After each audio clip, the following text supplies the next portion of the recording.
नमस्कार दोस्तों, स्वागत है आपका स्टेनो गुरु यूट्यूब चैनल में। दोस्तों आज की इस वीडियो में हम लोग प्रैक्टिस करेंगे 140 शब्द प्रति मिनट की स्पीड से डिक्टेशन, जो कि पार्लियामेंट रिपोर्टर के लिए होगा। 10 मिनट का डिक्टेशन रहेगा। वीडियो पसंद आए तो वीडियो को लाइक कर देना और चैनल पर पहली बार आए हैं तो चैनल को सब्सक्राइब कर लेना, साथ में नोटिफिकेशन बेल ऑन रखना, जिससे इंपॉर्टेंट वीडियो आपसे मिस ना हो। बाकी स्टेनोग्राफर से संबंधित कोई भी जानकारी या सुझाव के लिए आप हमें मेल कर सकते हैं। हमारी मेल आईडी है studyforstenographer@gmail.com। तो ज़्यादा समय न लेते हुए चलिए शुरू करते हैं। Ready, start. महोदय, उदाहरण के लिए खाद्यान्न में आत्मनिर्भरता का वर्तमान स्तर बनाए रखने के लिए भी हमें यह सुनिश्चित करना होगा कि हर साल खाद्यान्न में कम से कम 70 लाख टन की वृद्धि बराबर होती रहे। वर्तमान में अनेक प्रकार की बाधाओं को देखते हुए यह स्वाभाविक ही है कि हम अपने भीतर झांककर इस प्रश्न का उत्तर खोजें कि क्या अगले 2 दशकों में उत्पादन वृद्धि की वर्तमान दर को बनाए रखने और इसी रफ्तार से बढ़ाए रखने की संभावनाएं उपलब्ध हैं अथवा नहीं। इसके साथ ही हमें इस बात पर भी विचार करना होगा कि हमारे अनुसंधान का आधार क्या इतना मजबूत है कि इन भावी चुनौतियों का टिकाऊ आधार पर सामना कर सकें। भारत सरकार की नई कृषि नीति को देखें तो उसमें यह लक्ष्य रखा गया है कि ग्रामीण भारत में खाद्य और पोषण सुरक्षा बराबर बनी रहे, आमदनी बढ़ाने और रोजगार के अवसर बढ़ते रहें। इस दृष्टि से टिकाऊ कृषि और ग्रामीण विकास के लिए अल्पकालिक और दीर्घकालिक ऋण नीतियां कुछ इस प्रकार की होनी चाहिए।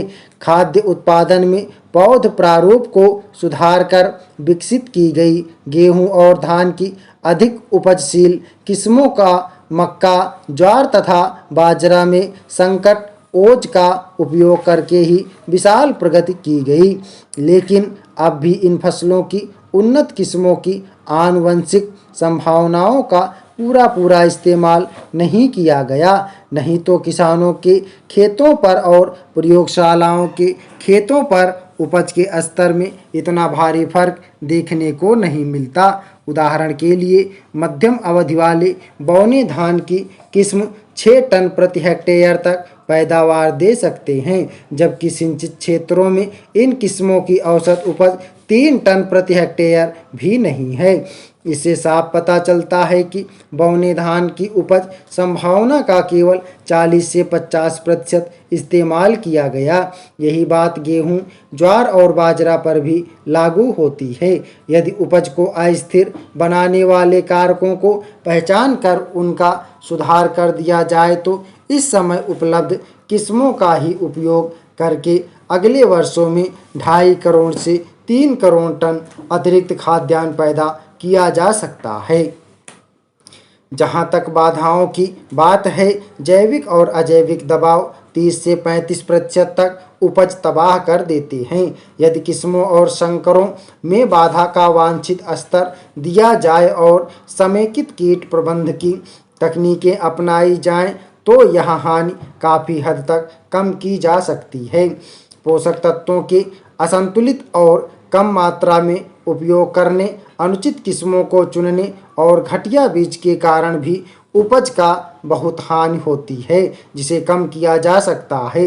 इस तरह उपज का अधिकतम स्तर प्राप्त किया जा सकता है। हाल ही के वर्षों में जहां नई तकनीकें नहीं पहुंची हैं, वहां उनका प्रसार करके आशातीत सफलताएं मिली हैं। उदाहरण के लिए पूर्वी राज्यों में बोरो यानी बसंत के मौसम में धान के क्षेत्र में विस्तार हुआ है।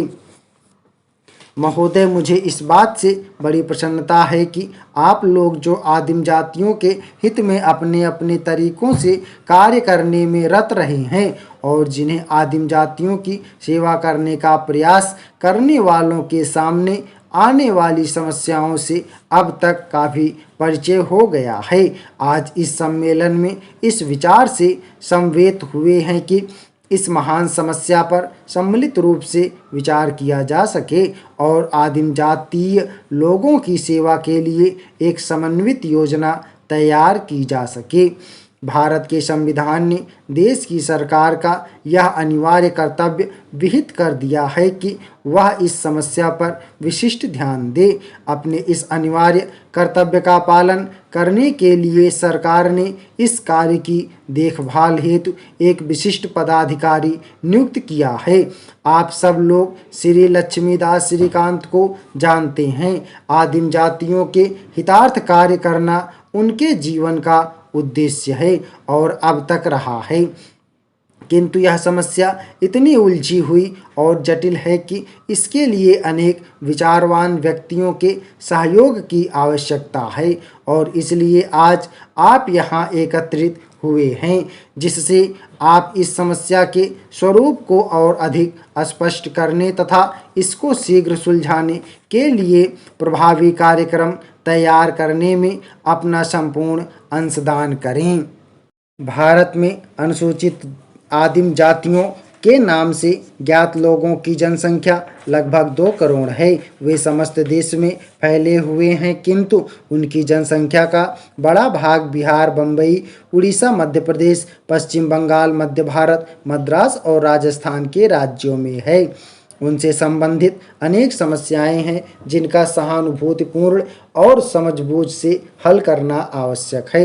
वे देश की अन्य जनसंख्या से बहुत बातों में भिन्न हैं। उदाहरणार्थ उनकी भाषाएं विभिन्न हैं, उनके रीति रिवाज भिन्न हैं, उनके रहन सहन का तरीका अलग है और साधारणतया यह कहा जा सकता है कि वे इन विभेदों के कारण अन्य लोगों से सहज ही अलग पहचाने जा सकते हैं। परस्पर भी वे लोग एक दूसरे से बहुत भिन्न हैं।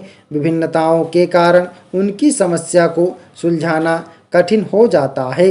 वे देश के अनेक भागों में जंगल भरे पहाड़ी क्षेत्रों में रहते हैं और इसलिए उन तक पहुंचना सरल बात नहीं है। इस कारण भी वे समाज के अन्य लोगों से न्यूनाधिक अलग बने रहे हैं। यह स्वाभाविक है कि वे लोग शिक्षा में अन्य लोगों से पिछड़े हुए हैं और उनकी आर्थिक स्थिति भी बहुत खराब है।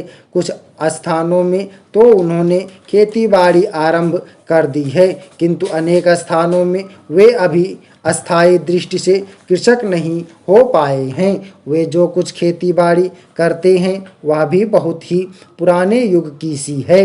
उनके यहाँ कातने बुनने की किस्म के कुछ कुटीर उद्योग हैं और कुछ आदिम जातियाँ तो बुनावट में बड़ी ही सुंदर डिजाइन डाल देती हैं। ये साफ सुथरे और खूबसूरत बने हुए घरों में रहते हैं।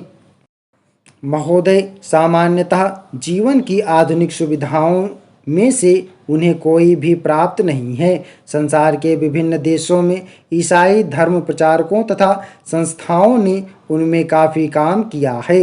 उन्होंने उनमें शिक्षा का प्रसार किया है और उनकी रहन सहन की स्थिति में भी सुधार करने में काफ़ी सहायता की है। ईसाई धर्म प्रचारक उन्हें ईसाई बनाने में भी सफल हुए हैं। आसपास की जनसंख्या में घुल मिल जाने की एक अन्य अज्ञात और असंभवतः अदृष्ट क्रिया भी बराबर चलती रही है और विशेषज्ञता जिन प्रदेशों में वे रहते हैं उनके छोर वाले क्षेत्रों में आज भी ऐसे लोग बसे हुए हैं जिनमें से अनेक किसी न किसी समय वहाँ की आदिम जातियों की जनसंख्या के भाग अवश्य रहे होंगे, किंतु वे लोग उस प्रदेश के समाज में इस प्रकार आत्मसात हो गए और घुल मिल गए हैं कि अब यह संभव नहीं कि उन लोगों को वहाँ के अन्य लोगों से अलग पहचाना जा सके। मेरा अपना यह विश्वास है कि आदिम जातियों और अन्य भारतीयों के बीच बहुत काफ़ी रक्त अभिमिश्रण हुआ है और यदि कोई यह कहे कि उदाहरणार्थ तथाकथित बिहार के हिंदुओं की उच्च जातियों में से अनेकों में ऐसा अभिमिश्रण नहीं हुआ है तो वह सचमुच में ही अनुचित साहस करने का दोषी होगा। ऐसे लोगों का अभाव नहीं है जो अपने स्वार्थ के लिए इन लोगों के शिक्षा में पिछड़े होने के कारण इनका शोषण करने में रुकते नहीं। अतः हमें जिस समस्या को बड़े पैमाने पर हल करना है वह यही है कि हम ऐसी सुविधाएं पैदा करें जिनसे ये आदिम जातियां शिक्षा और आर्थिक क्षेत्र के अन्य लोगों के स्तर पर आने में समर्थ हो सकें। प्रश्न यह उठता है कि हम उनके लिए किस प्रकार की उन्नति और प्रगति चाहते हैं।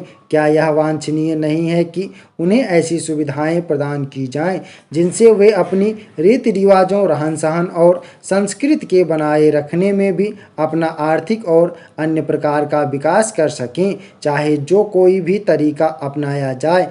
एक बात तो मान ही लेनी है और हर हालत में उस पर चलना है, वह यह है कि धर्म, भाषा, रहन सहन अथवा रीति रिवाजों की दृष्टि से उन पर किसी चीज़ का लादने का विचार या अभिप्राय ना तो हो सकता है और ना ही होना चाहिए। यह बात बिल्कुल न्याय संगत नहीं हो सकती कि हम उनकी इच्छा के विरुद्ध कुछ भी उन पर लादें। मेरा अपना विचार है कि हमें उनकी शिक्षा और उनके आर्थिक जीवन में साधारण दृष्टि से सुधार के लिए उन्हें सुविधाएं प्रदान करनी चाहिए और यह बात उन पर छोड़ दी जाए कि वे अपने चारों ओर के समाज में घुल मिल जाना चाहते हैं अथवा अपना अस्तित्व बनाए रखना चाहते हैं। अपने यहाँ की रहन सहन की विभिन्नताओं के कारण भारत में आदिम जातियों के लिए इस बात के लिए पर्याप्त अवसर है। स्टॉप।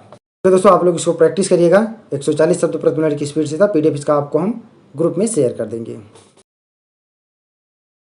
तो उम्मीद करता हूँ वीडियो आपको पसंद आया होगा, तो वीडियो को लाइक कर देना। अगर ये मंथली पत्रिका आपको चाहिए तो वीडियो के डिस्क्रिप्शन में लिंक दिया गया, वहाँ से डाउनलोड कर सकते हैं। और अगर अभी तक आपने हमारे चैनल को सब्सक्राइब नहीं किया तो प्लीज़ सब्सक्राइब कर लीजिएगा, क्योंकि डेली डिक्टेशन और टिप्स एंड ट्रिक्स हम आपके लिए लेकर आते रहते हैं। तो बेल आइकन भी ऑन रखना जिससे इंपॉर्टेंट वीडियो आपसे मिस ना हो। मिलते हैं अगले वीडियो में नए डिक्टेशन के साथ। तब तक के लिए बाय। Thanks for watching. जय हिंद, जय भारत।